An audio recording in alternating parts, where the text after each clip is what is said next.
Որոշ մարդիկ բացասաբար են վերաբերվում իմ տարիքում կարատեով զբաղվող կնոջը եւ ասում, ինչ վտանգավոր կին է, բայց այս սպորտաձևը իմ կյանքում կարգ ու կանոն է հաստատել։ Այն ինձ յուրահատուկ հանգստություն է պարգևում սթրեսի եւ որոշումների կայացման պահերին։ Ավելին, այն թույլ է տալիս ազատորեն արտահայտել հույզերս։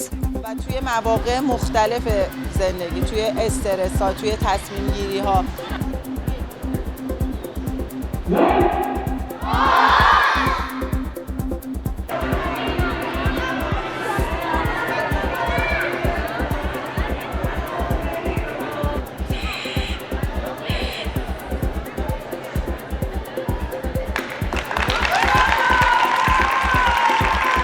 Կարատեն նրանց ինքնավստահություն է տալիս։ Դժբախտաբար մեր հասարակության մեջ աղջիկները հաճախ ինքնավստահության պակաս ունեն։ Այս ինքնավստահության պակասը նրանց դրդում է ամեն ինչին այո ասել։